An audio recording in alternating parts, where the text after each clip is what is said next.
주제를 저희가 이 배교 시대의 일상선교다 그렇게 정했는데, 여러분 저 말씀의 뜻을 아실 수 있겠습니까? 배교 시대, 오늘 우리 시대를 우리는 저렇게 규정합니다. 배교 시대입니다. 근데 저 시대가 언제부터 언제까지가 배교 시대냐 이렇게 따지게 되면 이제 문제가 길어지는데, 이제 우리 점점 생각해 보기로 하고, 일상선교라는 말은 우리의 이 루틴 속에서 우리의 생활의 어떤 일반적인 우리 삶의 사이클 가운데서도 우리는 늘 선교적 태도, 선교적 자세를 유지하는 것이 우리 선교의 시작이다. 그런 의미에서 저런 주제를 붙였습니다. 그러니까 말하자면 이 오늘 메시지의 주제는 이렇습니다. 우리의 태도 베이직, 우리의 태도 기본 태도, 우리의 태도 베이직 배교 시대의 일상 선교, 그런 제목이 되겠습니다. 기도하겠습니다. 주님, 우리에게 오늘 이 시간에도 귀한 말씀을 주시고, 우리가 어떤 마음을 가지고 우리의 삶을 이해하고 또 어떤 자세를 가지고 오늘 우리가 살고 있는 이 삶의 현장을 이해하고 우리가 이 삶을 사명자로서 감당하며 살 수 있겠는지를 다시 가르쳐 주시고, 우리가 받은 이 주께서 우리에게 주신 그 귀한 복음을 정은할 수 있는 증거자가 될 수 있도록 이 시간도 우리를 다독거려 주시고, 또 우리에게 자신감을 부어주시고 우리에게 말씀을 채워주시고 우리가 순종할 수 있는 그런 결단을 가질 수 있는 귀한 시간 되게 주께서 도와주시옵소서. 예수님 이름으로 기도하옵나이다. 아멘. 주의 말씀 먼저 읽겠습니다. 오늘 말씀은 사도행전 7장 97절부터 8장 4절까지 말씀을 우리가 같이 스크린에 나오는 대로 같이 한번 봉독을 하겠습니다. 성경 이 절 숫자를 여러분 전혀 생각하실 필요가 없고 문맥의 흐름만 보시면 됩니다. 제가 일부러 절을 뺐는데 우리 석혜인제가 친절하게 또 절을 도로 집어넣었습니다. 이걸 절을 생각하지 말고 그냥 문맥의 흐름만 쫙 같이 읽어보시죠. 시작. 그들이 큰 소리를 지르며 귀를 막고 일제히 그에게 달려들어 성 밖으로 내치고 돌로 칠세 정인들이 옷을 벗어 사울이라 하는 청년의 발 앞에 두니라. 그들이 돌로 스데반을 치니 스데반이 부르짖어 이르되 주 예수여 내 영혼을 받으시옵소서 하고 무릎을 꿇고 크게 불러 이르되 주여 이 죄를 그들에게 돌리지 마옵소서 이 말을 하고 자니라. 사울은 그가 죽임당함을 마땅히 여기더라. 그날에 예루살렘에 있는 교회에 큰 박해가 있어 사도 외에는 다 유대와 사마리아와 모든 땅으로 흩어지니라. 경건한 사람들이 스데반을 장사하고 위하여 크게 울더라. 사울이 교회를 잔멸할세 각 집에 들어가 남녀를 끌어다가 옥에 넘기니라. 그 흩어진 사람들이 두루 다니며 복음의 말씀을 전할세. 거기까지의 말씀입니다. 여기 여러분 첫 부분에 보면 스데반이 나옵니다. 많은 사람들이 일제히 달려들어서 스데반을 성 밖으로 내쳤다. 성 밖으로 내쳤다고 합니다. 왜 성 밖으로 내쳤는지 아십니까 혹시?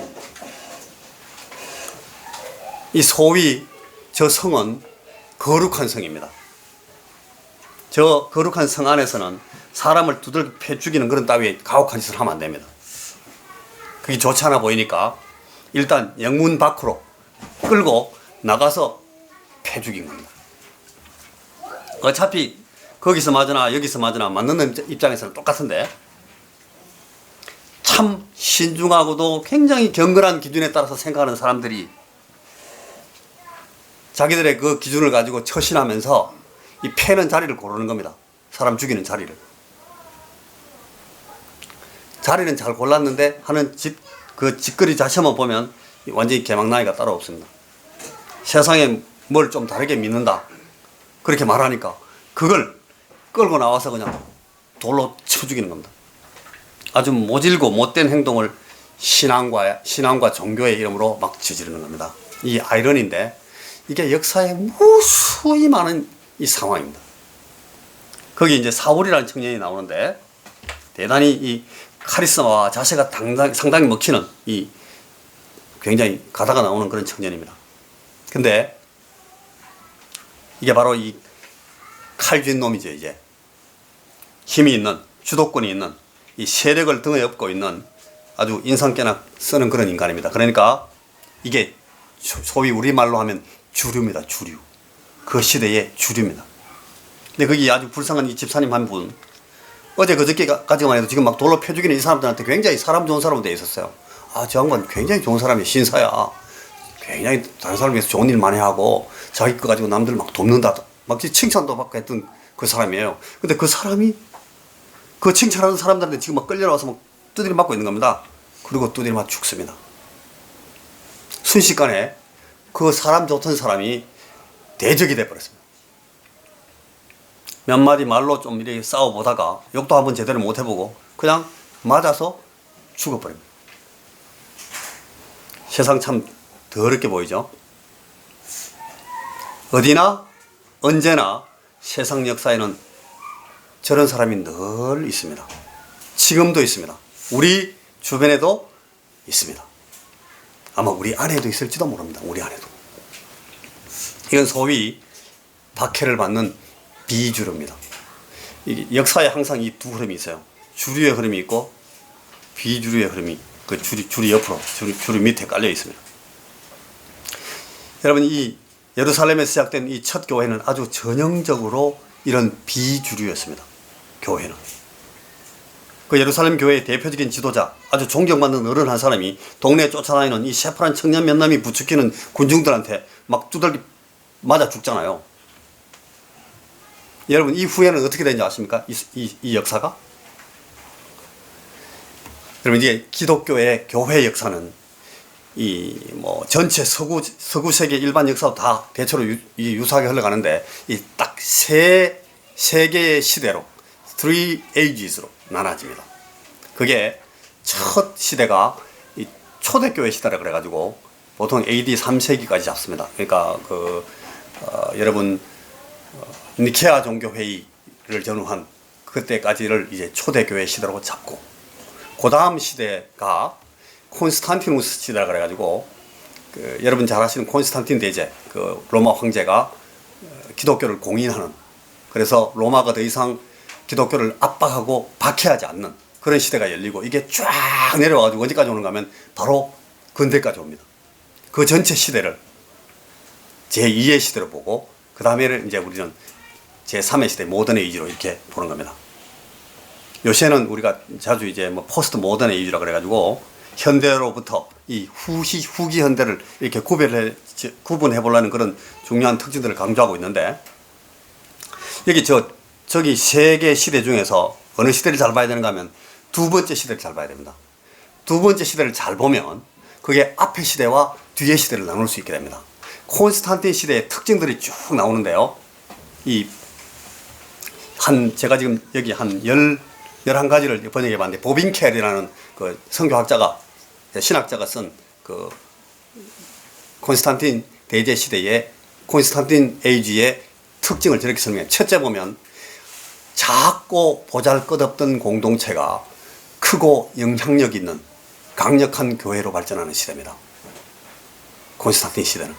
그 전에는 초대교회 시대는 아주 교회가 작고 보잘것없는 그런 공동체였어요. 그런데 저 시대에 들어와서 교회가 아주 크고 영향력 있는 강력한 교회로 발전합니다. 두 번째 저 시대는 특징이, 박해를 당하던 종파가 이제는 의견을 달리하는 자들과 그들의 종파를 박해하는 입장이 되는 겁니다.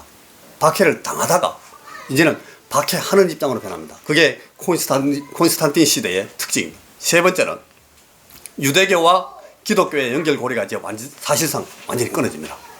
네 번째는 점차 종교와 정치의 관계가 가까워지기 시작합니다. 서로 종교가 정치가 종교를 필요로 하면서 서로 위해주는 입장으로 변하기 시작합니다. 다음 다섯 번째는 교회에 소속하는 것이 영적인 혹은 신앙적인 문제가 아니고 사회적인 형식의 문제로 변합니다. 여러분, 지금 무슨 말인지 아시겠습니까? 다 이해할 수 있습니다. 교회에 소속한다는 것이 더 이상 영적인 혹은 신앙적인 문제가 아니고 이게 어떤 사회적 형식의 문제로 변화되는 겁니다. 그게 콘스탄틴 에이지의 중요한 특징입니다. 여섯 번째는 영혼 불멸에 대한 집념은 이제 하나님 나라의 도래에 대한 기대로 바뀝니다. 저거는 일면 좋은 면이 있고 일면 잘못된 면이 있는 그런 이 사상적인 변화인데, 옛날에는 우리 영혼이 다만 이 죽음을 통해서 우리 영혼이 멸망되는 것이 아니고 영혼이 불멸한다 하는 것이 어떤 기독교 신앙 혹은 종교 신앙의 특징으로 봤는데, 이게 이제는 저 콘스탄틴 에이지 때 드디어 하나님 나라라는 이 신약 복음이 말하는 그런 이 다른 신학적 내용으로 이렇게 바뀌기 시작했다는 겁니다. 그게 콘스탄틴 에이지에서 우리가 볼 수 있는 중요한 또 하나의 특징 변화입니다. 일곱 번째는 성령의 은사는 이 시대에 대체로 인정되지 않았습니다. 오히려 성령 은사를 잘못 이렇게 보이거나 나타내거나 하다가는 많은 사람들이 그 후기 콘스탄틴 에이지 때는 마녀 사냥당해가 막 죽었습니다. 여덟 번째는 성직자의 직무가 제도화되고 직업화되기 시작합니다. 저게 콘스탄틴 에이지의 중요한 특징입니다. 성직자의 직무가 제도화되고 직업화되기 시작합니다. 저 부분은 우리가 이 말씀을 보면서 많이 연구할 필요가 있는데, 저게 저렇게 됩니다. 콘스탄틴 에이지 때. 그 다음에 아홉 번째는 교회가 부자가 됩니다. 부유해집니다. 교회가 토지를 갖게 되고 교회가 엄청난 부동산을 소유하게 됩니다. 그리고 교회가 이 부르주아, 그러니까 이 생산 수단을 확보하고 보유하는 집단이 됩니다. 콘스탄틴 에이지 때 교회가 저렇게 변합니다. 열 번째는 교회가 예수님의 메시지를 가지고 뭘 해야 되는지를 더 이상 알지 못하게 되어버립니다. 아주 지금까지 나온 모든 이 10개 중에서 지금 제일 심각한 얘기인데, 우리 입장에서는 교회가 예수님의 메시지를 가지고 뭘 해야 되는지를 더 이상 알지 못하게, 특별히 뭔가 하면 산상수훈 같은 그런 이 주님의 설교 말씀을 통해서 교훈된 그런 내용들을 어떻게 해야 될 줄 모르는 겁니다. 그리고 이 주님의 메시지를 가지고 복음을 제시하는 방법으로 이걸 사용할 줄 모르게 됩니다. 원래 예수님께서 제자들에게 어떤 그 제자들의 아이덴티티를 주님께서 계속 강조하시면서 넣었는가 하면 증인입니다. 증인. 너희들이 보고 너희들이 듣고 너희들이 경험한 것에 대해서 그게 그렇다라고 나가서 외치라는 겁니다. 그게 위트니스, 증인들입니다. 그리고 증인들은 반드시 뭘 가져야 돼요? 증거하는 그 메시지를 갖는 겁니다. 그게 테스티모니, 그게 증거입니다. 그게 간증입니다. 그런데 저 10번째 특징을 보시면 그들이 교회가 예수의 메시지를 가지고 뭘 해야 되는지를 더 이상 알지 못하게 됐다. 이 무슨 말인가 하면 더 이상 그리스도인들이 혹은 더 이상 그리스도인들의 공동체인 교회가 교회로서의 가장 기본적인 아이덴티티를 완전히 상실해버렸다. 그런 뜻입니다. 11번째, 한 개 더 보면 기독교의 교리와 그에 따르는 실천은 점점 고정된 틀에 박히게 됩니다. 어떤 하나의 이 포뮬라, 하나의 형식, 방식, 그걸 갖다가 이 시스템으로 만든 그런 틀에 고정되게 되는 겁니다.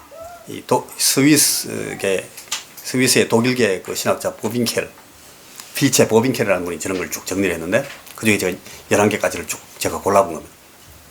여러분, 이런 요소들은 중세 로마 교회를 통해서 굳어지고, 그 다음에 이 동방 시랍교회, 동방교회, 동방정교회에서도 저런 흐름이 주류가 됩니다. 불행하게도 그 이후 시대, 여러분 잘 아시는 그 The Reformation, 그러니까 이 종교 개혁 후에 개신교회, 프로테스탄트 교회, 이 개신교회에서도 저게 계속 개성되면서 저게 지배적인 흐름으로 가버리면,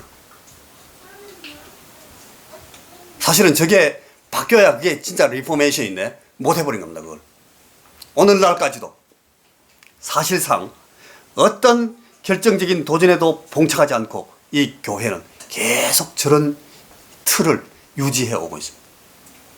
그러니까 이 서구 유럽의 경우에 부분적으로는 이 르네상스 시대 이후로 콘스탄틴주의가 다소 좀 느슨해지다가 어느 정도 그 영향권을 벗어난 그런 지역들이 생기기 시작했습니다. 그런데 반면에 아직도 어떤 지역, 어떤 공동체에서는 그 인구 전체가 혹은 기독교인들 전체가, 교회 전체가 이 실존적인 혹은 실제적인 목적과 상황 때문에 종래의 전통적인 이 소위 보수적인 콘스탄틴주의의 범주 안에서 생각하고 그냥 그렇게 행동합니다. 그렇게 믿습니다. 그래서 이 콘스탄틴 시대의 전형적인 권력 구조를 보면 저렇게 되어 있습니다. 제일 위에 누가 있습니까?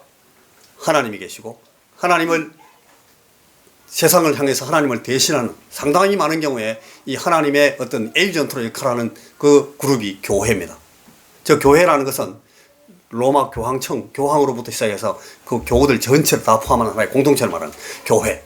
그리고 그 교회 밑에 누가 있는가 하면 교회 권력 밑에 왕족과 귀족이 있습니다. 왕족과 귀족을 나누기도 하는데 저는 지금 합해놨습니다. 저 왕족과 귀족의 세속적인 그런 파워죠. 그게 있고, 그 밑에 누가 있는가 하면 거기 이제 백성들, 민중들이 있습니다. The people. 그런데 저 가운데서 이제 르네상스라는, 여러분 이 복고적인 운동이죠. 고전을 연구하면서 옛날 르네상스가 주로 이제 목표했던 그 복고의 시대가 어딘가 하면 그리스 시대, 특히 이제 그리스 민주주의 했던 그 페리클레스 시대, 이쪽을 자꾸 돌아보면서 돌아가자 했는데, 이 르네상스가 한 12, 3세기부터 서서히 일어나서 13, 14면서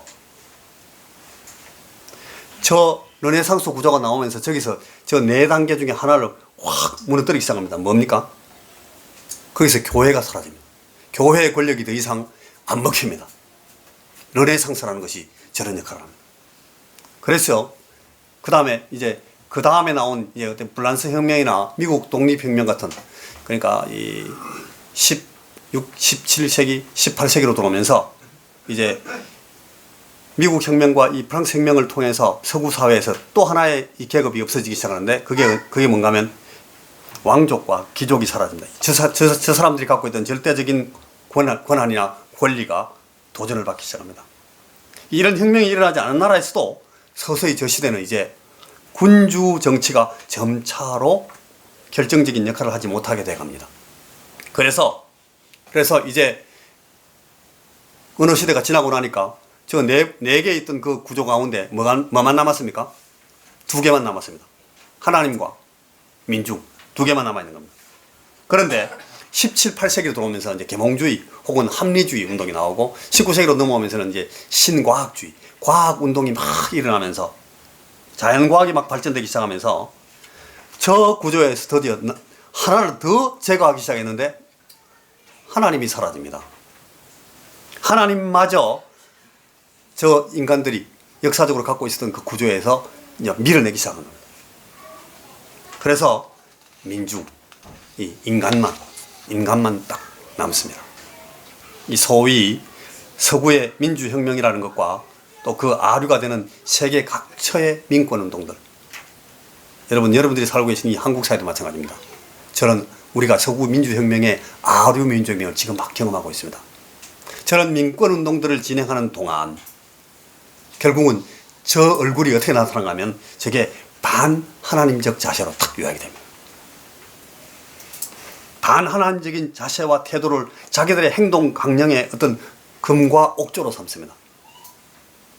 우리는 오늘 우리 주변에서 일어나는 많은 엄청난 이 반하나님적, 좀 더 쉽게 말하면 엔티크라이스트, 반기독교적, 반그리스도적인, 이걸 신약 성경에 나오는 용어로 그대로 바꾸면 적그리스도입니다. 적그리스도적인 그런 몸부림들을 우리 주변에서 많이 목도하고 있습니다. 그들 자신도 과연 이렇게 해서 무엇을 하고 있는지, 또 그들을 바라보고 있는 사람도 결국 저게 어디로 가고 있는지를 잘 모릅니다. 모르고 거짓합니다. 못내 그걸 알지 않으려고 막 외면하는 것 같습니다. 보면 인간이 왜 도대체 인간이 저렇게 합니까? 인간이 왜 저렇게 한다고 생각하십니까? 저기서 하나님을 끌어내리고, 아까 그 도표에서 하나님을 없애버려야만 인간이 독존하고 소위 민중이 인간이 원톱이 되는 거거든요. 이것이 아담으로부터, 그리고 가인의 후예들이 이 바벨을 쌓고 바빌론을 일으키고 급기야 하나님의 아들을 때려 죽이면서까지도 고집스럽게 추구해온 그 인간 본위의 인본주의입니다. 저게 인본주의입니다. 인간은 더 이상 자신의 근원을 하나님에게서 찾지 않습니다. 그걸 오히려 동물들에게 가서 찾고 식물들에게 가서 찾고 대자연 속에서 인간의 근원을, 자신의 근원을 찾고자 시도하게 됩니다. 그래서 아까 있었던 그 서열, 하나님, 교회, 왕족과 민중 같은 저런 이 구조가 완전히 뒤엎어져 가지고 이번에 어떻게 변하는가 하면 인간이 맨 꼭대기로 올라갑니다. 그리고 그 모양이 다 바뀌어서 재배치됩니다.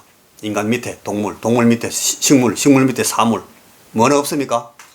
하나님은 안 계십니다. 하나님은 없애버렸습니다. 저게 모던 에이지 혹은 포스트 모던 에이지의 우리 인간들이 갖고 있는 사고의 틀입니다. 이런 시대적인 흐름을 비껴가면서요, 거기 늘 다른 흐름이 항상 있었습니다. 끊어질 듯 사라질 듯 하면서, 그러나 촛불처럼, 호롱불처럼, 그야말로 이 상한 갈대처럼, 꺼져가는 등불처럼 흔들리면서도 계속 있어온 한 줄기 흐름이 늘 있습니다. 그게 여러분 아까 말했던 제가 그 비주류의 흐름인데, 가끔 시대의 역전 소용돌이 속에서 주류의 한 자락으로 편입되는 경우도 있어요. 그러나 그 순간, 편입되는 순간 그 흐름은 늘 더 이상 존재하지 않는 것으로 변해버립니다. 그리고는 어딘가 또 한 줄기 남은 자락이 비실비실 일어나서 또 흔들리면서 그 비주류를 이어갑니다. 항상 그랬습니다. 즉, 이 소수의 연약한 흐름이 늘 이런저런 모양으로 당대의 주류와 무관한 방향에서 비껴 흐르는 경우를 만들어서 계속 상존하는데, 이는 제가 아까 말했던 그 위에 저 첫 번째 시대 초대교회로부터 제2기 콘스탄틴 에이지, 그리고 제3기 현대에 이르기까지도 늘 마찬가지로 항상 상존했습니다. 여러분, 진짜 놀라운 얘기 제가 하나 해드리는데 놀라지 마십시오. 오직 여러분, 이 비주류의 존재 방식, 이것이 예수 그리스도의 복음과 복음 증거자들, 이 아까 말했던 그 위트니스, 증인들, 이 살아남는 방법이었습니다. 그들이 자신들에게 주어진 증언들, 간증들, 테스티모니들을 간직하고 유지하고 전파하는 유일한 방법이었습니다. 저게 놀랍지 않습니까? 한두 번 그러다 말았던 것이 아니라 아예 처음부터 계속 오늘날까지도 오직 이 방법으로만 살아남았고 또 그렇게 살아남겨져 있습니다. 정말 놀라운 일인데, 저게 예수님의 방법이고 예수님께서 제자들에게 훈련시킨 방법이고 오늘 우리가 배우고 있는 방법입니다. 여러분, 우리는 언제까지나 항상 비주류입니다. 항상 우리는 마이너리티입니다. 우리는 이걸 잊어버리고 이걸 곡해하고 왜곡시키고 오해하는 순간 우리는 사라집니다. 우리의 의미는 사라지고 우리의 존재는 사라지고 우리의 메시지는 사라지고 우리의 기능은 사라집니다. 같이 한번 읽어보겠습니까? 제가 요한복음 15장 18절 이하의 말씀을 저와 여러분이 같이 한번 읽어보겠습니다. 요한복음 15장 18절.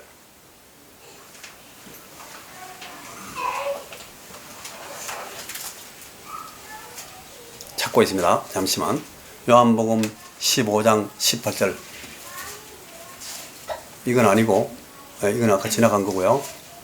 자, 지금 읽어보겠습니다. 시작. 세상이 너희를 미워하면 너희보다 먼저 나를 미워한 줄 알라.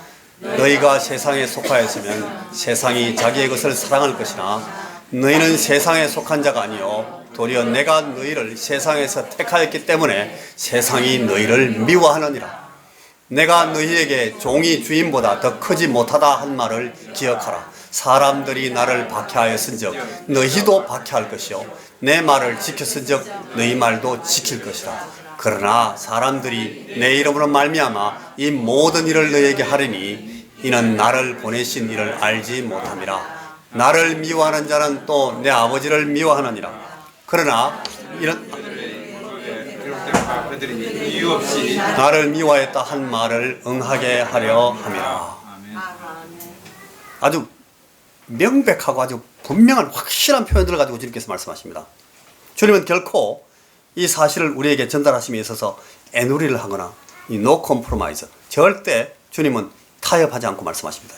직접적으로 직설적으로 말씀하십니다. 세상은 너희를 미워한다. 왜냐하면 너희가 세상에 속하지 않고 내게 속하였기 때문이다. 아주 분명합니다. 때리게 돼 있다. 맞아라. 욕하게 돼 있다. 욕먹어라. 헐벗고 가난하게 돼 있다. 겁내지 말고 다 뺏겨라. 마누라가 너를 떠나고 아이들이 너를 매몰차게 외면할 수도 있다. 할 수 없다. 자존심이 다 망가지고 쪽팔리고 꿀리고 밟히고 억울하게 당하고 쫓겨나게 돼 있다. 당해라. 주님 지금 그렇게 말씀하시는 겁니다. 괜찮다. 왜냐하면 그래도 끝에는 반드시 네가 이길 거니까. 어떻게 해요? 왜냐하면 내가 세상을 이겼으니까. 이게 다입니다. 여러분, 이걸 믿는 것이 믿음입니다. 믿으십니까? 여러분, 이걸 붙드는 것이 이김입니다. 이길 수 있겠습니까? 이런 의미에서 여러분, 사회적으로 세력과 권력과 영향력을 얻었다고 자랑하는 어떤 교단도 다 부패한 교단입니다. 얄짤없습니다. 맞습니다. 지금 우리 주변에 있는 굉장히 큰 교회들 다 부패했습니다. 전부. 딱 갖다 대니까 틀리잖아요. 크고 화려하고 배부른 교회, 소위 메이저 교회, 그걸 자칭하는 교회가 있으면 다 부패한 교회입니다. 맞습니다. 변명의 여지가 없습니다. 다 부패했습니다. 얼굴에 개기름이 흐르고 눈이 튀어나오고 배가 불룩하게 나온 성직자들은 전부 부패한 놈들입니다. 절대 여유가 없습니다. 성도들은 다릅니까? 여러분도 똑같습니다. 평신도들하고 달라질 수는 없는 거예요. 그런 건 없습니다. 하나님이 우리를 차별하실 리가 없습니다. 모든 그리스도인들이 다 마찬가지입니다. 정신 바짝 차려야 됩니다. 여러분, 아파트 사실 때 조심해서 사야 됩니다. 그러니까 옷 고르실 때 잘 고르셔야 됩니다. 화장품 사실 때 조심해서 사셔야 되고, 분 바르실 때 색깔 잘 골라야 됩니다.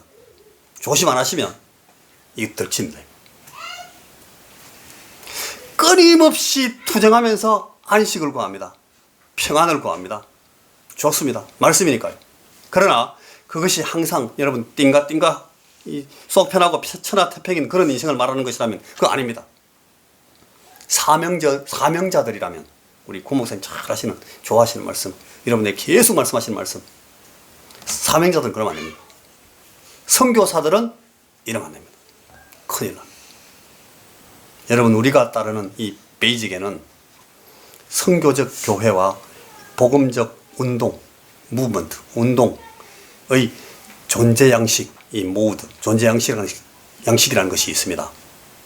마태복음 28장 20절에 The Great Commission으로부터 베드로와 바울과 요한을 비롯한 예수의 제자들이 처신해온 입장은 사실상 항상 이러하였다는 것을 여러분 절대 잊어버리시면 안 됩니다. 바울과 베드로, 요한 이런 이름들이 전부 교황의 타이틀에 다 붙습니다. 여러분 알고 계십니까? 뭐 베드로 1세, 베드로 2세, 베드로 3세, 나중에 보니까 뭐 요한 1세, 요한 2세 막 나가다가 요한 23세도 있어요. 그리고 그것도 모자라니까 존, 폴, 요한, 바울 2세, 바오로, 요한 몇 세 막 이렇게 나갑니다. 자기들이 그런 이름을 다 붙여가지고 자기들이야말로 그 사도들의 적자다 하는 것을 막 강조합니다만, 여러분 베드로와 바울과 요한은, 그리고 그의 제자들은 다 그놈들한테 맞아 죽었습니다. 이 사람들은 다 맞아 죽었습니다. 근데 사실은 이것과 똑같은 형식이 먼저 하나 있었습니다. 그 전에 There was an earlier happening just perfectly in the same formula. 여러분, 이거 똑같은 게 하나 있었어요.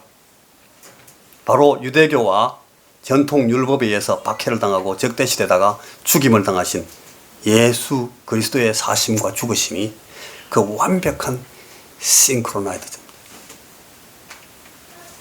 이게 복음서가 우리에게 전해주는 주님의 모습, 주님의 말씀입니다. 이것이 여러분 사도행전이 우리에게 전해주는 사도들의 삶과 죽음, 초대교회의 모습이고 모든 선배 성도들의 진실입니다. 여러분, 제가 지금 거짓말하고 있지 않습니다. 저도 때로는 이게 거짓말이었으면 좋겠다 그러고 싶을 때가 굉장히 있습니다. 솔직히. 근데 유감입니다만 그게 사실이 아닙니다. 여러분, 우리의 이 선배 개혁자들이 늘 외쳤던 구호들이 있습니다. 오직 믿음, 오직 은혜, 오직 성경. 저건 신학적인 구호입니다. 교리적은 저랬습니다. 그런데 실천적으로 자기들의 삶을 말할 때는 늘 이렇게 엎드렸습니다. 초대교회로 돌아가자. 초대교회로 돌아가자. 혹시 때로 다른 목적으로 이런 말을 한 선배들이 들어있었을지도 모르겠습니다만 이 말이 오늘 우리에게도 정말 타당한 사도행전적인 권면이 되기 위해서는 여러분, 이 구호가 의미하는 것은 바로 저 위에 얘기 드려야 됩니다. 박해받는 대로 돌아가야 됩니다. 사서 고생하는 그리스도인의 삶을 살아야 된다. 지고 가난하고 불편하고 연약한 데 처하기를 즐겨야 된다. 그거를 자초해라. 그런 말입니다. 초대교회로 돌아가자는 말은. 아주 불편한 말인데 불편한 진실입니다. 지금. 온 세계의 주류교회가 계몽주의 흐름을 타고 합리주의적인 이 과학주의적인 경향으로 막 흘러가면서 이 루터의 종교개혁이 풍미했던 그 독일을 비롯한 이 서구의 모든 교회들이 그 신학들이 주지적이고 지식을 위주로 하는 현대적인 지성을 말하면서 이 구약과 신약의 성경을 막 자랑스럽게 막 찢어내기 시작했습니다. 이거는 성경 아니야. 이건 빼자. 막. 그때에 미국과 영국의 한 모퉁이에서 상한 갈대와 꺼져가는 등불이 흔들리는 움직임이 일어나고 포착되기 시작했습니다. 그리고 미국의 여러분 조나단 에드워드, 이분은 저런 분입니다.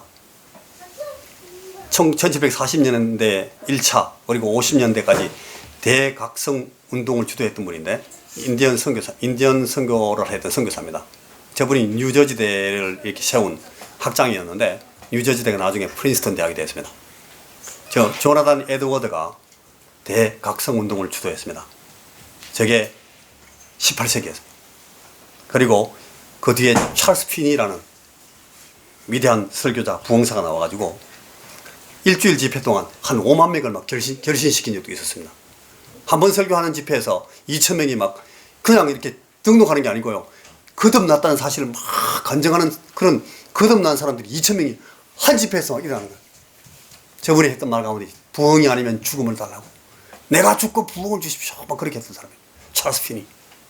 그리고 그 당시에 그 바로 뒤 시대에 영국에서는 이 찰스 스펄전이라는 여러분 잘 아시는 목사님, 이 메트로폴리탄 태버네클에서 설교하면서 그 당시에 그러니까 방송이 없던 시대입니다. 1천만 명 이상이 저분의 육성 설교를 들었습니다. 많은 사람들이 회개하고 돌아왔습니다. 그리고 그 시대에 또 미국에는 드와이트 무디라는 분이 계셨는데 여러분 잘 아시죠? 생키라는 사람과 이렇게 대중 집회를 많이 했던 전도자입니다. 저분이 이리 막 집회를 하면서 여러분 저런 분들을 통해서 그 주류의 흐름에 균열을 가하는 막 흔들림이 생겼어요. 저 주님의 종들이 자기의 주인께 순종하면서 이 가난한 흐름을 살려내기 위해서 막 피를 토합니다.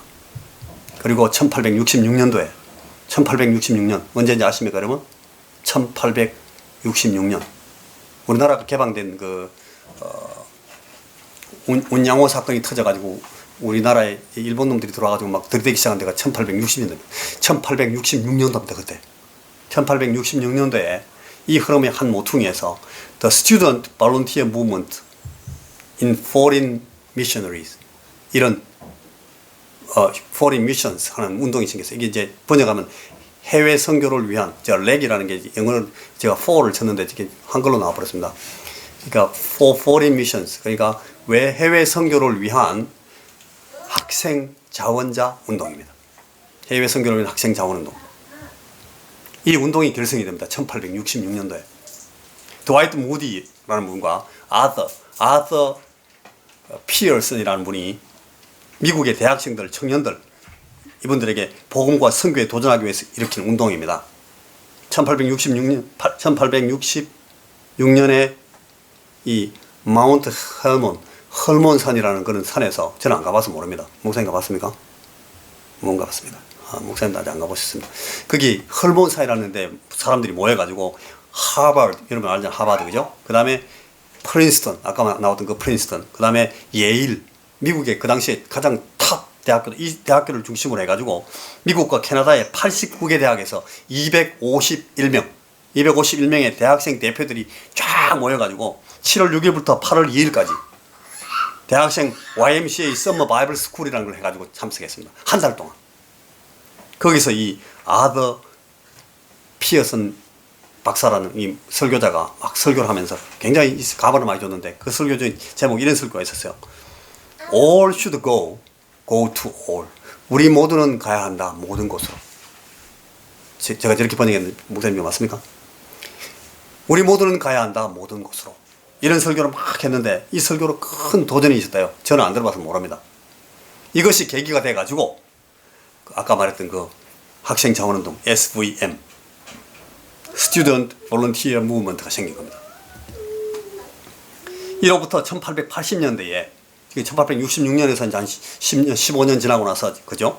1880년대 북미의 대학생들 사이에서 학생 자원운동이 활발하게 전개되기 시작했는데, 당시 이 명문대학교 주요 리더들이 전부 해외로 다 나갔습니다. 각국의 교육과 전도와 봉사를 위한 헌신에 막 자원하면, 그게 굉장히 세계사에 큰 영향을 주는 흐름으로 1880년대에 충격을 줬습니다. 특히 북미와 호주 교회들이 이 사람들을 막 후원하기 시작해가지고 이분들을 19세기 말 세계 선교 운동에 막 불을 붙였습니다. 근데 이분들이 제일 많이 제일 투입된 데가 어딘가 하면 아프리카가 아니고, 저분들이 제일 많이 건너온 데가 어디야?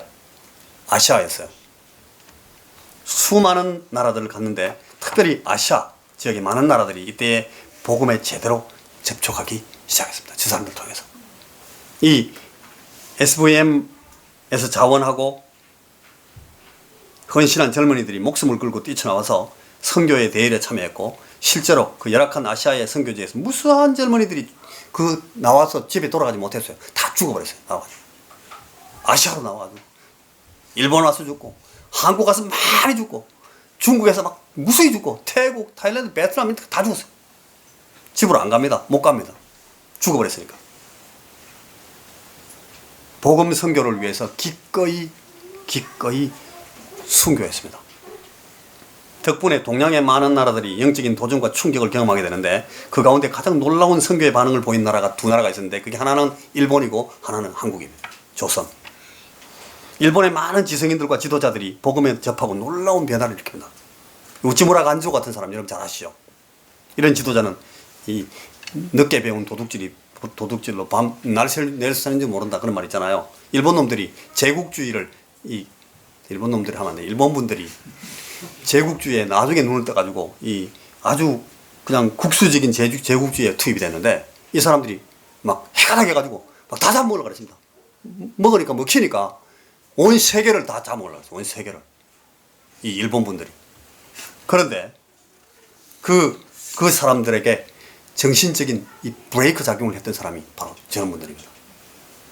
일본의 제국주의가 인류 세계에 지울 수 없는 아주 극악무도한 그런 범죄를 많이 했는데, 이토 히로부미 같은 이런 자들에게, 이런 사람들에게까지도 저 우찌무라 간조 같은 사람이 영향을 줬어요.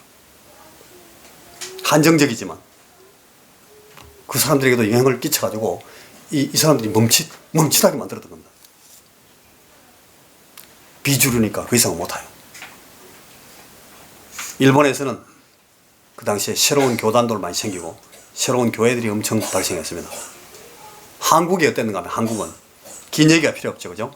여러분 아는 그 언더우드, 아펜셀러 다 SVM 출신들입니다. 19세기 말에 우리나라에 내한했던 선교사들이 거의 대부분 저 SVM 영향으로 헌신한 선교사들이었습니다. SVM 헌신자로서 조선에 온 여러분 그 사무엘 모펫, 미국 북장로교 선교사가 있었는데 저분은 26살 때 조선으로 들어와서 평생을 한국 선교에 헌신했습니다. 이 사무엘 모펫, 그러니까 이게 서네임이 모펫이에요. 이 모펫이라는 이름을 차음을 해가지고 마포, 이름을 자기 마포, 성을 마포로 붙였어요. 그리고 이름을, 기본 네임을 저기 사무엘이라는 사무엘, 이걸 삼열로 만들었어요. 삼열은 석삼자에다가 깃불 열자를 썼어요. 석삼자 깃불 열. 그래서 모펫, 마포, 삼열 이렇게 했는데 삼열, 세 개의 기쁨이 있어요. 이 사람이 뭔가 하면 하나는 하나님이 내게 세 가지 기쁨을 주셨는데 하나는 나를 선교사로 만들어 주셨어요. 나는 너무 기쁘다. 하나. 둘째, 나를 하나님이 조선을 위해서 교육자로 세우셔서 기쁘다. 그리고 세 번째, 하나님 나를 조선을 위해서 독립투사로 만들어 주셔서 기쁘다. 이 세 가지를 자기 삶에, 자기 인생의 세 가지 기쁨이다 그래요. 자기 이름을 마포 삼열이라고 붙였어요. 이 사람이 이 세 가지 기쁨을 가지고 살다가 죽게 돼서 너무너무 기쁘다. 그렇게 했는데 이분이 여러분 평양신학교를 세워가지고 또 숭의여전을 세웠어요. 지금도 있습니다. 그리고 또 유명한 대학교 숭실대학교, 숭실 전문을 세워가지고 3대 학장을 했던 분입니다. 그리고 거기서 길선주 목사를 비롯한 많은 이 한국교회의 위대한 지도자들을 일으킵니다. 그 길선주 같은 분은 그 독립선언 만들었던 그 33인 중에 한 분이죠. 이분들을 통해서 1907년에 평양 대부흥운동을 일으켰던, 선교적 폭발을 구동시켰던 그런 분입니다. 여러분 1907년에 그 선교 그 부흥운동이라는 것은요, 세계 교회사 학자들이, 선교사 학자들이, 주로 선교학자들이 이렇게 통계적으로 설명하면서 해석할 때에 여러분 그때 그 사도행전 초장에 있었던 그 예루살렘의 그 오순절 다락방 사건, 그 이후에 가장 위대했던 선교적 폭발로 보는 겁니다. 그게 1907년에 우리 한국교회가 일어났던 그런 부흥운동, 저런 분들이 촉발을 시킨 겁니다.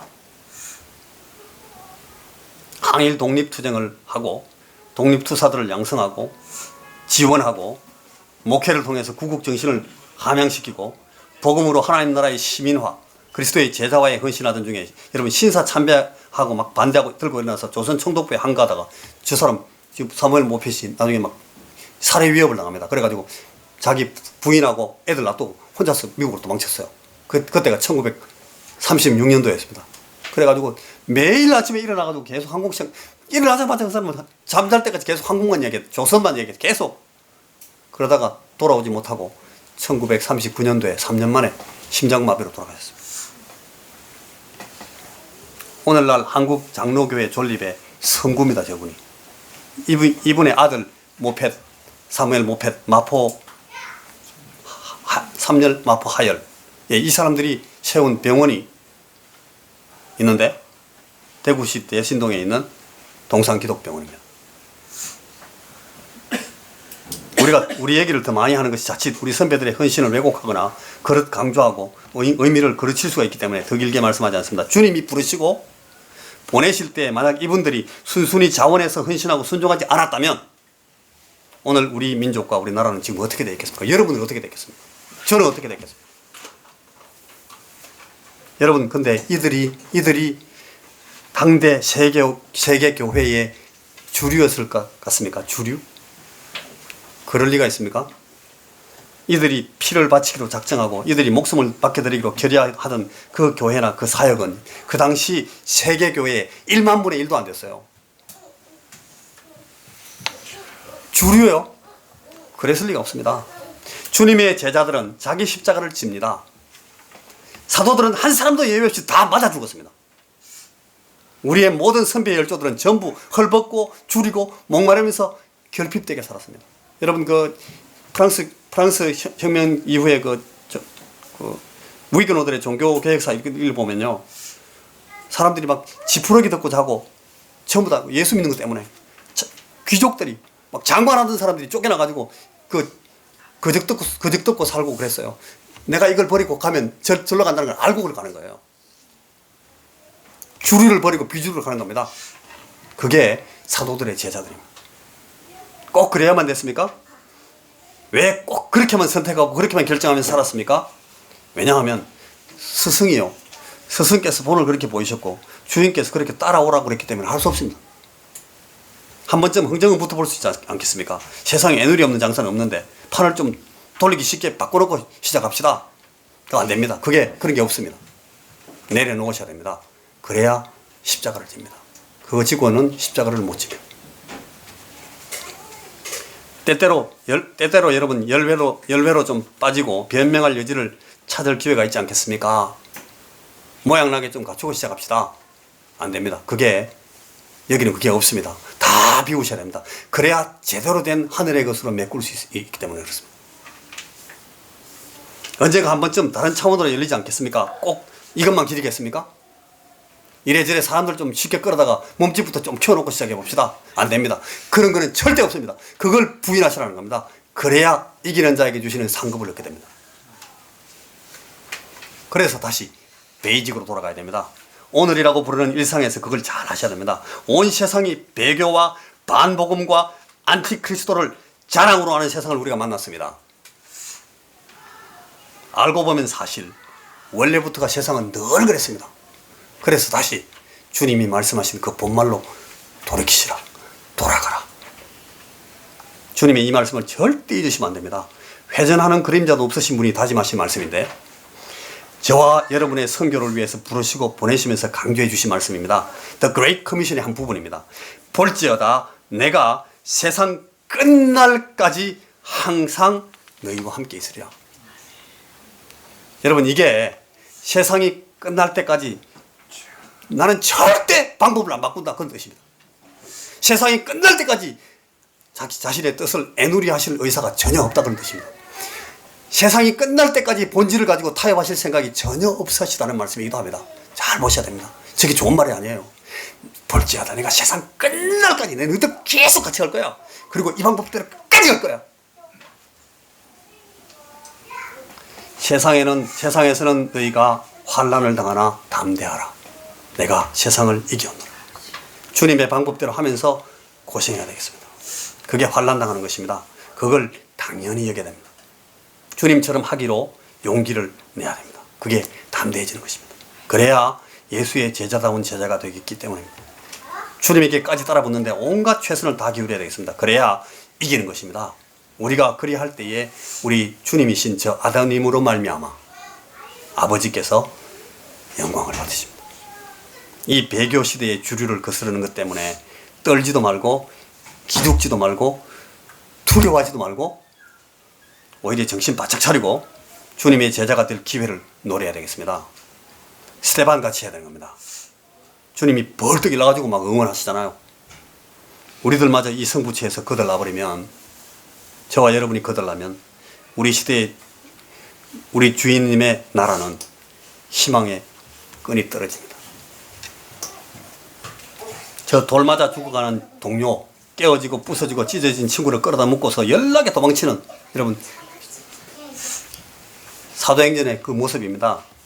흩어지면서도 그래도 딴 거 안 하고 막 복음을 전하고 있다 그래요. 아까 그 본문에 보면 아주 불쌍하고 초라하고 초췌한 우리 선배들처럼 우리가 해야 됩니다. 진짜 자세 안 나오는데요, 할 수 없습니다. 그래야 됩니다. 그게 우리가 갈 길입니다, 여러분. 이 비주류들이 살아남는 방법입니다. 우리는 비주류라 해야 됩니다. 여전히 우리는 지금도 소수고 마이너리티고 우리는 지금도 비주류입니다. 그렇다 할지라도 원망하고 탄식하고 앉아있을 틈이 없습니다. 괜히 주류가 되고 세력권에 들어가고 힘 좀 얻어보려고 용서할 필요가 더더욱 없습니다. 그건 어차피 이 국제 이반제를 선교회가 갈 길이 아닙니다. 그거는 길도 아니고 그거는 주님이 내신 강도 아닙니다. 우리가 쉴 만한 물가는 결코 그런 곳이 아닙니다. 다만 한 가지만 챙기고 가야 됩니다. 절대 떠나지 말고 같이 가셔야 되는 한 가지. 볼지어다 내가 세상 끝날까지 너희와 항상 함께 있으리라. 주님이 부르신 그 길만 물으면서 끝까지 따라가면 성공할 수 있습니다. 우리가 갈 길입니다. 기도합시다. 하나님, 우리를 부르신 이 부르심에 제대로 응답할 수 있는 그런 믿음과 그런 용기를 우리 삶의 실제적인 상황에서 그렇게 대답할 수 있는 목소리를 우리에게 주시옵소서. 우리가 그렇게 살다가 주님 앞에 서도록 우리를 불쌍히 여겨 주시옵소서. 예수님 이름으로 기도하옵나이다. 아멘.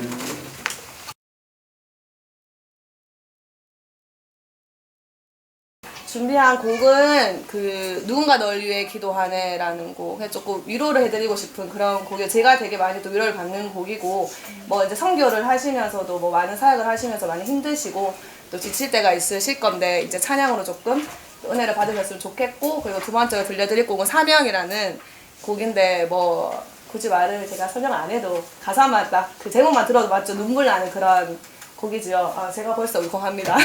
오늘 은혜가 정말 하나님께서 많이 은혜를 부어주실 것 같고, 제가 하여튼 최선을 다해서, 제가 사실 오늘 컨디션이 되게 안 좋았어요. 밥을 못 먹었어요. 아파서 못 먹었는데 되게 괜찮아 보이죠? 그것도 은혜인 것 같습니다. 제가 조금 힘들고 이런 와중에도 이렇게 하나님께 사용해 주시면 너무 감사드리면서, 저도 오늘 여러분들을 위해서 통해서 또 응원을 받고 위로받고, 저 부족하지만 제 소리 듣고 또 위로받으셨으면 좋겠습니다. 기도드리겠습니다.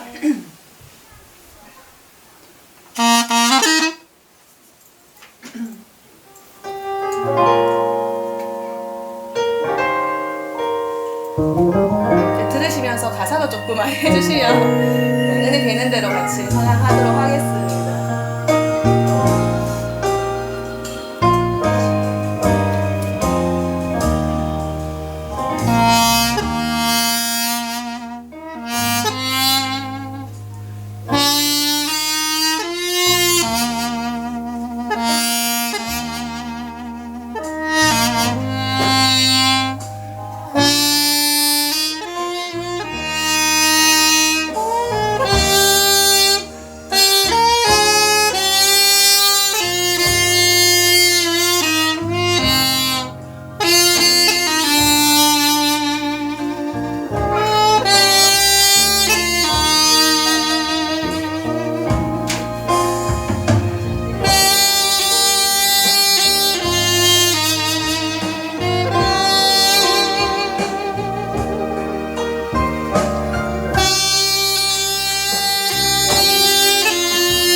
오늘부터는 옷을 조금 얇게 입고 와야 될 것 같습니다.